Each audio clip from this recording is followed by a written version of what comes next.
Away from the many issues that have grabbed the public's imagination, including the Fees Must Fall campaign that's been raging at various universities in the country, the political leadership and the economic situation facing South Africa, there is another battle raging between Mr. Piet Rampedi and others, and certain journalists that he refers to as the White Cabal. From the exchange of articles, it appears this battle has its roots in the coverage of the so-called rogue unit of the South African Revenue Services. And some of the commentary on the issue has highlighted racial tensions that exist in the newsrooms. We are joined by the editor and publisher of the new publication, African Times. Mr. Piet Rampedi is with us. Pleasure, Piet, to have you with us once again. Pleasure, Mr. Tim Modise, and thanks for inviting me to this wonderful show. Sure. And before I talk about controversy, let's talk about the work that you've been doing in Limpopo. I see you've got your new publication in your hands now. How many weeks have you been operating? We've been operating for the past 2 months in terms of printing. Yeah. But as a company, we've been operating for about 4 months now.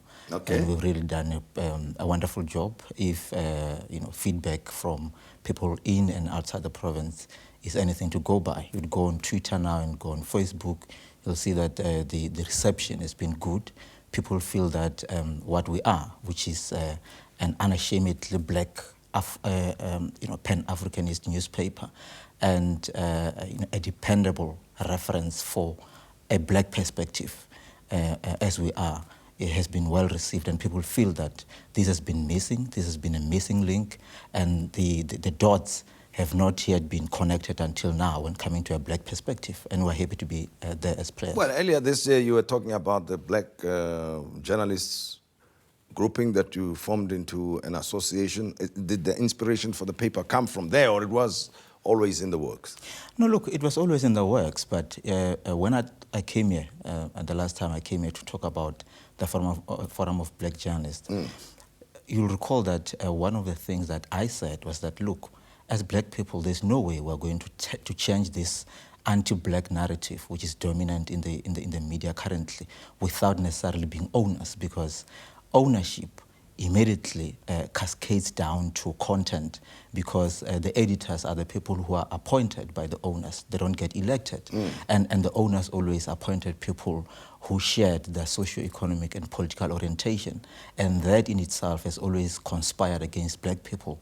And I, for one, I felt that we needed to leave the comfort zones that we're in as employees and start our own businesses, because I also didn't want and still doesn't want to do that, to be part of the current setup where you become a B shareholder, a minority shareholder, simply because you are black, but you've got no say in the content. So that's why we wanted to start our own things and not be parasites. Sure, let me take a look at the masthead, and this is how it looks like. It's called the African Times, independent, probing, and informative.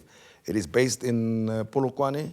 Based in Polokwane, but distributing in Limpopo and Gauteng. Okay, and the circulation growing?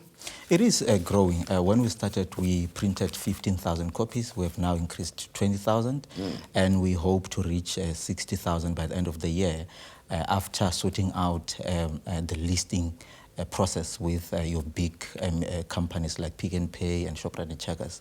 So those discussions are ongoing. It's a very elaborate process. There are things that we must submit, compliant things like VAT and other stuff. So we are, at the tail end of that discussion. And once it's sorted out, we hope to increase our print run. And that's for distribution purposes. And I've noticed you've also got some established journalists writing for you and people contributing their own articles as well. Look, we've got brand names like your Lucas Ledwaba, we've got people like Chester Makana and many other people, journalists who have been there for a long time, and all it took was for us to say, guys, here's this new publication. You're going to be allowed to tell stories the way you see them, and you're going to be allowed to practice your craft on your own terms. Nobody's going to tell you how to approach stories as long as the facts are there and then they speak for themselves. No. We are not going to be channeled towards a particular racial narratives, and they got sold on that. And that's the point, partly. I wanted to talk about your paper, because at least you're putting your money and your mouth same place now, right? Now, Recently, I noticed that there is a war of words that's erupted between yourself and several other journalists that you characterize as the White Cabal. And I can pick up also from what you've been saying, explaining the founding of your newspaper, that there is a particular narrative that journalists are required to follow, a white narrative, as you call it, and that is informed by the ownership of these publications. Is that still your view now? You know, and again, I want you to tell me about this fight that's going on between yourself and the White Cabal, as you call it. Look, this war did not just erupt now. It just spilled out into the open now over the so-called rogue unit stories. But if you speak to black journalists across all these newsrooms and ask them what the situation is in their own newsrooms and ask them privately whether or not they're allowed to do their work on their own terms, they'll tell you that the situation is not the same. So what has just happened now is that I just went public and started speaking out late last year because black people can't just suffocate in these newsrooms quietly. We're not being done a favor for practicing our craft. We have gone to school like white journalists. We have gone to tertiary institutions. We've got degrees. We're not there because we're being done a favor. So, but the situation in the newsroom, owing to our past as South Africa and the apartheid and other stuff, you would realize that that culture of institutionalized racism is still there. And as a result, black people are being alienated, black stories are being trivialized, and I just felt it was enough, and somebody had to say something about it, and that was the reason why I decided, look, this thing cannot be allowed to continue. We need to come out and demand our space under the sun as black journalists. But coming to the so-called rogue unit, yes. What happened was that, you would recall that when I was working for the Sunday Times, I was among a group of 3 reporters who broke this story about an intelligence unit operating within SARS. So a week or 2 later, there was something very strange where I realized that mostly white journalists decided to club together, disregard the facts, and start running a campaign to rubbish our stories and rubbish ourselves personally, irrespective of the facts. And as you would know now, one of the stories that we wrote was that Minister Pravin Gordhan had authorized an early retirement for Ivan Pillay, the former Deputy Commissioner of SARS. At the time, they were saying we're writing lies, we're being paid. That was not true. Look what has happened now. We have been vindicated. It's no longer in dispute that Minister Gordhan had done that. What is being disputed now is the timing of the Hawks charging him and the alleged political motive behind that. But nobody now, compared to previously, is challenging or disputing the fact that what we wrote was true. But I just felt it was more, a racial campaign, racial solidarity, motivated by a belief that in this country, there's a line drawn between the good and the bad, the honest and the dishonest, and the corrupt and the clean. Okay. And it's always a racial line from where these white journalists are concerned. Let's use the big stories of the moment. The state capture as an example, the affidavit by Minister Pravin Gordhan, including what is going on at the universities. For an unsuspecting reader of the different publications, how are these stories positioned, from the content and in the placement thereof in the newspaper, including, the narrative, as you call it, that we are being made to believe in? Are we being directed to think one way or the other? Or are we just being given the facts here? Look, the narrative is always racialized. And I always tell people that if you land there at OR Tambo and you're a visitor in this country, and you start by picking up Sunday papers, for example, and the following day you pick up daily papers, you would think in this country there's one editor-in-chief responsible for the Sunday papers across the country, and there's also one editor-in-chief responsible for the dailies, because the story selections are always the same, almost the same, and the angles are almost the same. There is very little competition and there's very little variety. But coming back to your question, if you look at what's happening currently, why are we having our media, all of them, concentrating their coverage on Wits University when the fees must fall is happening across the country. I'll tell you why. It's because Wits University is a traditionally white institution, and whatever shenanigans are happening there are frowned upon, and as a result, they must be highlighted so that this issue could be solved as soon as possible. If you go to the University of Limpopo, you go to the University of the Northwest Mafikeng campus, you go to Fort Care, there are strikes there almost every month. But the media has never been there because it's not the children of the rich and white children who are affected by those strikes. It's accepted as the norm. That's where my problem is. And you also look at how big stories like your construction cartel, the 2010 World Cup stadium, where a group of private sector companies, mostly white, sat down behind some room, rigged contracts for the building of the stadiums. If you look at how that story was captured by the media across the board, it was almost as if it was a non-story, it was accepted, it was mentioned in passing, and then life went on.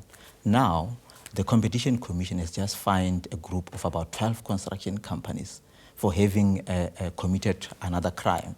And that story never made headlines. So why are we always concentrating as the media on so-called black corruption or public sector corruption?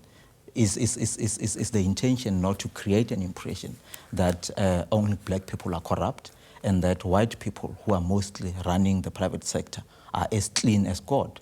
That's unacceptable.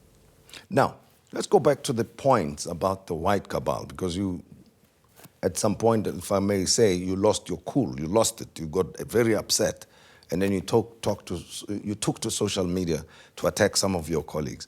What transpired? What led you to lose your nerve, so to speak, with your white colleagues in the media? You know what? I didn't necessarily lose my cool. That's who I am.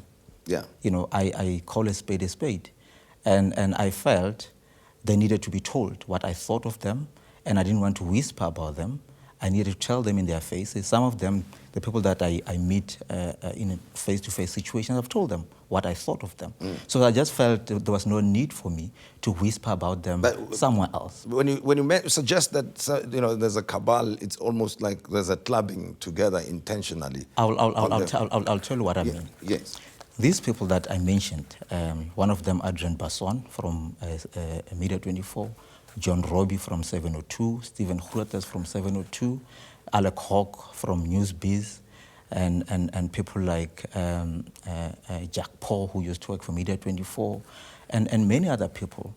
Marian Tam from the Daily Maverick, Polly van Veek from Media 24, now Amabungani, Sam Soul, and other people from Amabungani.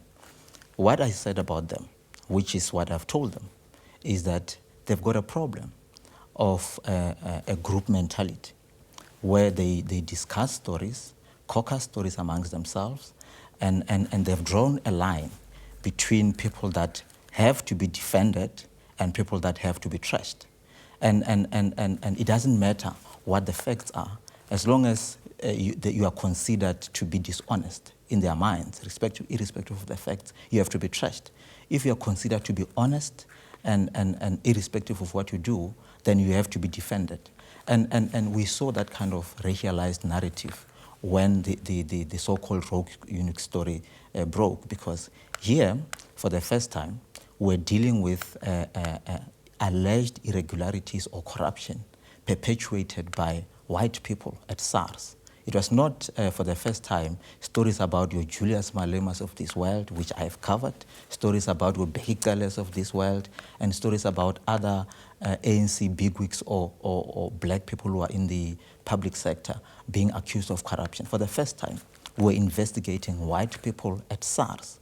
So they clearly, for them, because of this belief that black people are inherently corrupt, dishonest, stupid, unable to govern, and prone to scandals, and white people are, by contrast, clean, honest, and smart and innovative. For the first time, that investigation did not suit the narrative that corruption and irregularities were actually a black thing. So when we investigated SARS, they took it personally, and for various reasons. One of the reasons was that the people that we were investigating at SARS had personal relations with this group. They were personal friends, they dined together. Some of them have had those people as their sources at SARS for many years. So they took it personal because we're, in their view, attacking their sources or attacking their friends. I even went public at some point about the relationship that somebody like Adrian Basson had with Johan van Locherenbeek, one of the guys that we're investigating, that they're personal friends. He had deposited money into Johan's so-called charity, Wachizungu, which was found by the KPMG report to have been a corrupt entity used to accept kickbacks. I even said that people like Sam Soul, he was also personal friends with Johan. Stephen Grootes is personal friends with former SARS spokesperson Adrian Lakey. I even said that John Robbie is personal friends with Johan van Locherenbeek. And in fact, he was allowed by SARS to broker a deal between his other friend, Dave King, which resulted in SARS giving Dave King a 1.2 billion rand discount. So I said, when they were on our case, attacking us personally, it was not for journalistic reasons only. It was also about protecting their friends and also about protecting people that they thought were inherently honest. Well, very interesting. And next time we read newspapers or we listen, then we'll have to be very discerning, I suppose, and be aware of the other undercurrents if necessary. But Piet Rampedi, the publisher of African Times, thanks very much for coming and talking to us here on the program. Thanks very much, Mr. Modise, and thanks to Soweto TV for inviting us and giving me the opportunity to discuss this matter.